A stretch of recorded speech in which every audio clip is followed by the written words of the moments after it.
Chapter 13, Frank Hillstrom. They started for home soon after. As they were walking through the park, Hilda observed a tall man in a black sombrero strolling along aimlessly, looking at the crowds and being looked at in return.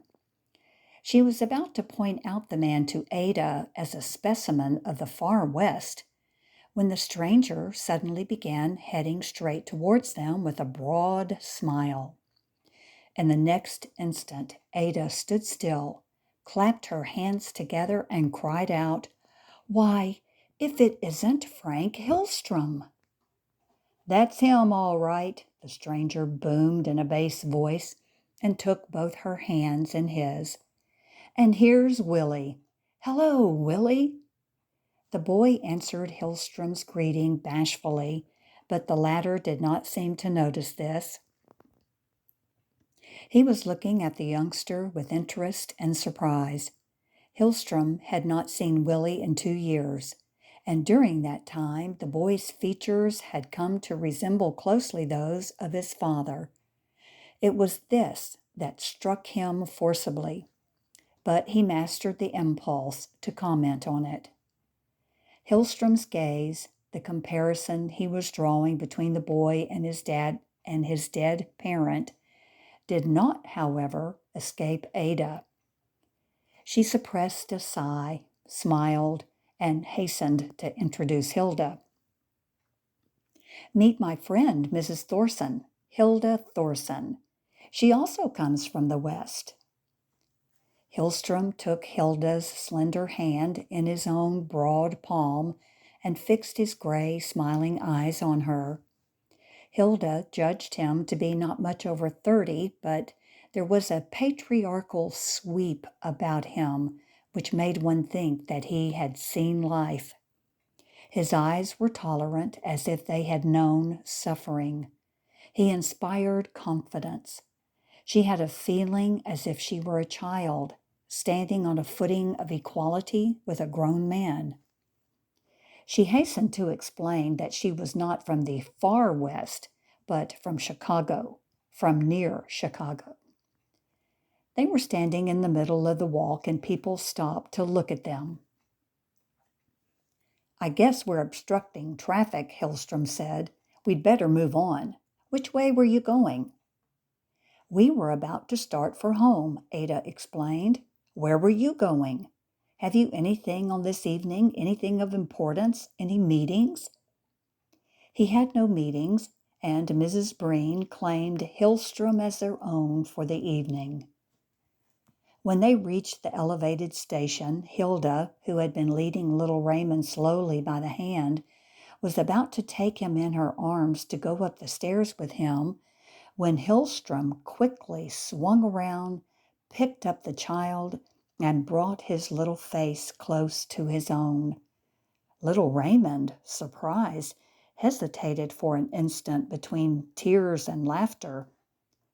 Finally, he laughed and made a dash for Hillstrom's nose. Hillstrom dodged, and the child got hold of his ear and began pulling it. They went up to the train amid a great deal of merriment. Clouds were gathering, and they wondered whether they would be caught in the rain. But they were not. They had reached home before the rain started. Hilda excused herself and went into the kitchen to help Mrs. Breen with the supper.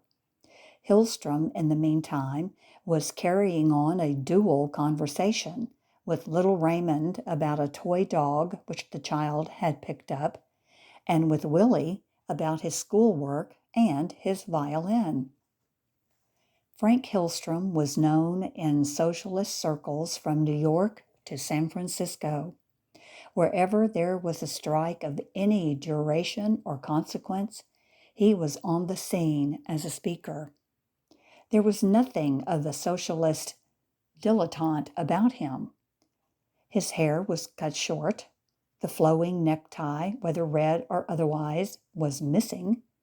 He looked and talked like a working man, had a sense of humor, and was a convincing speaker rather than a fiery orator. He would not settle down anywhere. Several socialist papers offered him jobs as editor, but he declined to be tied to any one place.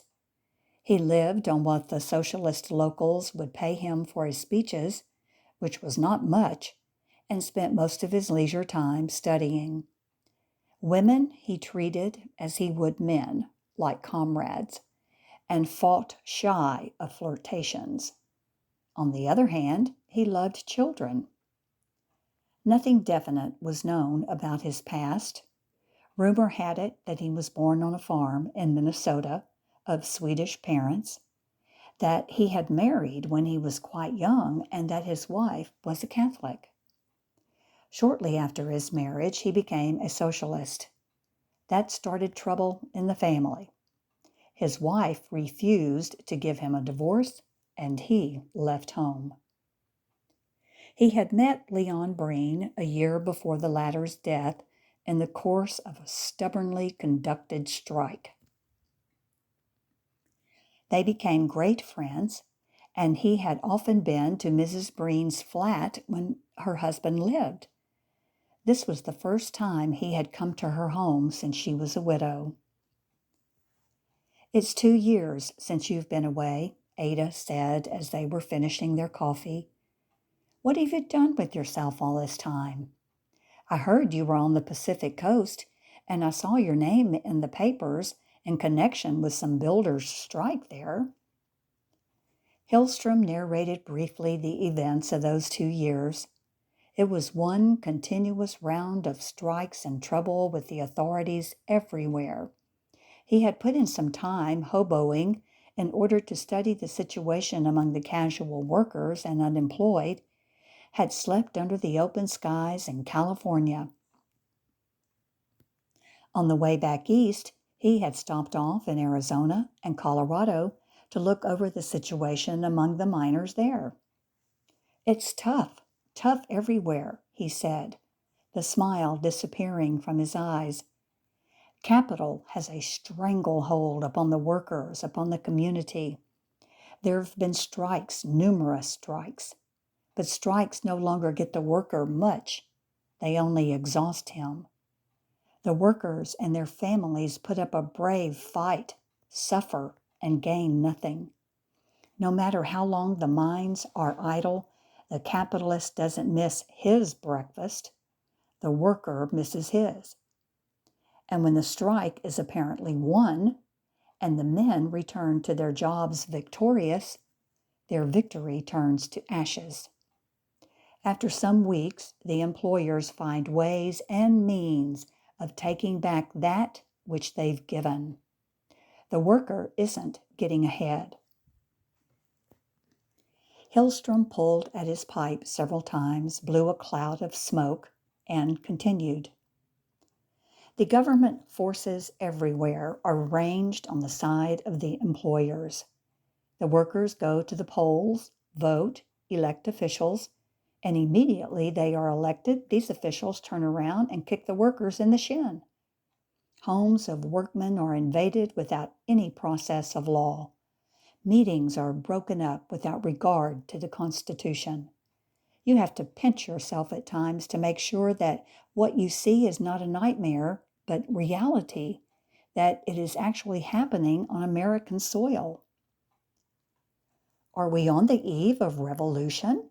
Hilda, her mind set aflame by the injustices he had described, asked. "Are not these workers going to rebel?" Hillstrom pondered. It was a question he had been asked often in his career as a socialist speaker and agitator. "Revolutions," he spoke up finally, "do not go by rules, and it isn't wise to make prophecies in such matters. The conditions I've told about are bad, but they aren't universal. Yet. Like the lynching of Negroes, the terrorizing of white workmen is still confined to certain parts of the country only, and to small minorities. These minorities are like a gangrened toe. Sometimes such a toe may kill a giant. Such an inflamed and desperate minority may sometimes sweep a whole country after it into civil war. In the main, however, it does not seem as if we were ripe for revolution. The gulf between classes is not yet universal. Our discontent has not reached the breaking point. The cup of bitterness and oppression is not yet full. Not full? Hilda was trembling as she spoke. It is full, more than full for those who fall victim to the present system. The Negro who is lynched, the striker who is shot down by soldiers, his cup is full. It is, Hillstrom agreed with her. And what is his reward? What promise does socialism hold for this man? Hilda pursued her questioning. Hillstrom smiled. You talk, he said, as if socialism were religion. It isn't. It holds no promise for the dead. For that matter, he continued after a brief reflection, socialism holds no promise for those living today. It holds no promise for us personally, for you, Mrs. Breen, myself. Our generation will not benefit by it. We shall not even live to see it. Our reward lies in the knowledge that future generations will live in a better world than we are living in, that they will suffer less than we are suffering, and that we have helped bring this better world about. As far as personal compensation, we shall be counted with the dead. They became silent. It was as if his last words had drawn aside a veil, and they were all looking into the future. Willie, in the next room, had taken down his violin. In one voice, they asked him to play. Hillstrom accompanied Hilda home, and on the way over they talked about the Middle West, the life in the small cities there and on the farms. She was circumspect about mentioning her birthplace, and Hillstrom did not mention his. But she had a feeling as if Hillstrom and herself had always lived on adjoining farms, and that they had now met after only a brief separation. While she was putting the child to bed, Hillstrom surveyed her 2 rooms. The place was tidy and orderly. In spite of its poverty, it was inviting and homelike. It was remarkable, he mused, what an instinct women had for home. He was thinking how long it was since he had had a home, since he had seen his children, the children who were raised by their mother to despise him. He shook off his reminiscences and began looking through some of the pamphlets in the bookcase. They were familiar. He rose to go. I'm leaving for Boston tomorrow, he said, holding the knob of the door. There's a strike on there, and they've asked me to help out. When I get back, we shall all have to spend an evening together again. Have you popped corn lately? No? Neither have I. Well, we shall get together and pop corn and have a regular party. Hilda was looking forward to Hillstrom's coming. Of the few people she had met since leaving Chicago, he came nearest to being her own kind. They had many memories of life in the corn belt of the Midwest in common. They had the same background of a country schoolhouse, and he was a personality in the socialist movement. There were many things she meant to ask him when he came back. But he did not come back at the end of 2 weeks. From the socialist paper, she learned that a big textile strike had broken out in several New England states, and Hillstrom was directing it. Over Mrs. Breen, a change had suddenly come. She lost her cheerfulness. Her friendship toward Hilda was not lessened, but she was depressed and silent. After a week of this, Hilda asked her what the trouble was. They were in the restaurant eating their lunch, and Ada did not make a direct reply. On the way back to the factory, she said casually, "My mother's been over to see me." "Your mother?" Hilda exclaimed. "It must be very nice." "No, it's not," Mrs. Breen countered. "I wish she hadn't come." And then she quickly plunged into something else. "There's a socialist ball Saturday," she said, "and we want to go. You bring the child over to my place and stay over Sunday. That'll settle the question of taking care of him. Willie can stay with him." They went to the ball, and Hilda was amazed at the number of friends Ada had. They were not alone for a moment all evening long. But when the time came for them to go home, Ada managed things so that she and Hilda left the hall unescorted. In the train, Ada explained her conduct to Hilda. "I suppose," she said, "you're wondering why, with my acquaintance and with the many friends I have, I am working in a sweatshop. Many have been wondering. As a matter of fact, I've been offered jobs by various unions, jobs that are much easier work and paying twice as much as I'm earning as a factory hand. But I declined these jobs and prefer to stay where I am." Ada was silent for some moments, looking for words, looking for a way of making herself understood without becoming indelicate. Finally she spoke, her voice lowered a bit. "You see," she began, "life is a puzzle, and people are a puzzle. They are good and they are bad. My husband once read to me from Heine what the great German poet said of himself. I am a tragedy. I am a comedy. I am a beast. I am a devil. I am God. Well, that's what all of us are. The beast is traveling alongside of the God in most of us. All of my socialist friends you've met at the ball tonight are fine men, idealists. In theory, they are advanced and free people. In reality, however, they haven't traveled far afield from their grandfathers. They are rooted to the same prejudices. In theory, all of them believe in free love and consider the marriage ceremony nothing but a barbaric custom. In practice, most of them like to see their daughters and sisters married properly, securely. In practice, the woman who, like myself, has followed her belief, lived up to it, and dispensed with the marriage ceremony, especially if she's a widow, is regarded by most of them with a certain amount of suspicious irony. Some of the very best among these idealists do not hesitate to look upon a woman in my position as a possible subject for a discreet adventure.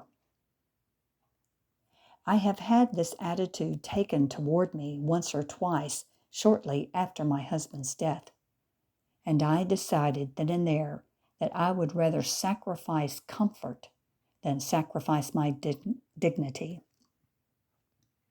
Hence it is that I stay in the sweatshop where I am sure not to meet my former acquaintances, and that I go home unescorted whenever I come in contact with them at an affair like that of tonight. I don't know, Ada added after some reflection, that the viewpoint I'm taking is exactly right, but any other viewpoint would be humiliating to me. To surrender isn't in my blood. I'll step aside, but I'll not go back on a principle. Every 3 or 4 weeks thereafter, they went to a socialist affair, and every time they went, Hilda and her child stayed with Ada until Sunday night. The largest socialist ball of the year was held in the last part of January. It was an affair lasting until 4 in the morning. Mrs. Breen and Hilda started for home a little after 1. It was a cold, frosty night, and when they got to the flat, Ada made coffee. They talked commonplaces as they drank, and then Hilda went and sat down on the lounge on which her bed was made. Ada came and sat beside her. "My mother was here to see me last night." She imparted this as one imparts news that is unpleasant. "What does she want?" Hilda asked. It seemed the only appropriate question. "She wants me to get married," Ada said, with a dull laugh. Hilda looked puzzled. "Yes." Ada turned her eyes on Hilda, and they were very sad and unhappy. "There's a friend of the family, a distant relative, in fact, who lost his wife about a year ago, and he wants to marry me. My mother thinks I ought to kiss his hand for wanting me. He's rich. However, I think he's quite a decent man. He told my mother that he didn't hold it in the least against me that I had lived with my husband in a free love union, that he could understand and respect my ideas and beliefs. He sent her over to ask me whether I would see him." "Will you see him?" The question slipped Hilda's tongue. "No," Mrs. Breen said quietly. "I still love my husband. I love his memory." They slept late the following morning, and it was nearly 4 o'clock in the afternoon when they finished their dinner. They had barely got up from the table when there was a knock on the door, and Ada's mother and sister entered. Ada was visibly annoyed. However, she proceeded to make the best of it and introduced Hilda. Her mother started talking to Hilda in Yiddish, and Ada had to tell her that her friend was not a Jewess. The old woman immediately straightened up and drew back, as if she had suddenly become aware of an unexpected danger. She looked from Hilda to her daughter, and her look seemed to be saying, "Yes, I see the company you are in." Hilda felt awkward and, on the plea that it would soon be dark, started for home with the child. For the next 4 weeks, Ada never mentioned her mother to Hilda. Willie once dropped a remark about his grandmother's frequent calls, but Ada never spoke of them now. She was preoccupied and seemed to be making up her mind to something. Hilda was wondering whether her mother wasn't winning over Ada to marry the rich relative. As they stepped out of the factory into the street one evening, Ada suddenly announced, "I'm going to Chicago. We're moving to Chicago." Hilda was dazed. "Why?" she gasped. "To get away from New York," Ada answered. "I've had my fill of it. There are shops in Chicago. I can make my living anywhere." "Come, let's walk a ways." She dropped her formal tone. "I'm suffocating. Something's been weighing me down for months." Ada was speaking feverishly now. "I didn't know what it was, but it dawned upon me recently. It's New York. I'm sick of it, sick of the people in it, sick of my relatives. I must either run from it or succumb to it. I shall run. You can't stay in New York and be just a human being. Here you must be classified, labeled, tagged. You are a banker, a cloak-maker, a Jew, an Italian, an Irishman, and woe to you if you don't live up to the prejudices of your class. You'll be scorned until the earth burns underfoot." Hilda asked her whether she knew anyone in Chicago. Ada had friends there, London friends. They advised her to come, asked her to come. "I don't know how much different Chicago is from New York," she continued in a more thoughtful strain, "but I hope it is different. At any rate, it's nearer to the America I have been dreaming of in England, the America of great distances, of vast stretches of land, of native sons and daughters, not the America of 5 million foreigners from all the ends of the earth jostling each other, getting in each other's way, and glaring and cursing at each other. I want to see that other America. I want my boy to see it.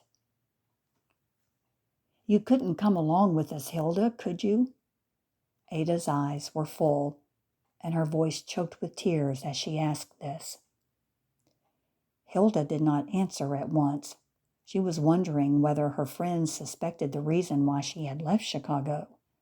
She would not care if she did.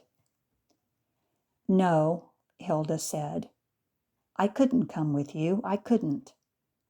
Her eyes, too, were filling. Ada decided to leave the first week in April. She needed a month to dispose of her household effects.